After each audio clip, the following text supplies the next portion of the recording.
In this video, I'm going to teach you a very useful tutorial on how to add a pop-up calendar date picker in your Windows 11. So without any further ado, let's begin. First of all, you need to bring up your Google Sheets.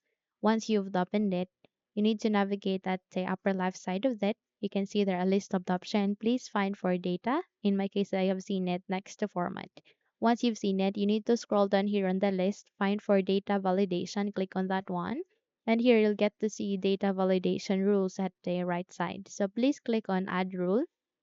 The moment you click on it, here you can see apply to range sheet 1 exclamation mark A1. So by that, navigate to criteria, click on this down arrow key, select for is validate and click on done.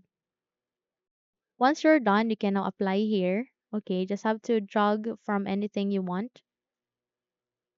Then once you're satisfied, you can now go with that.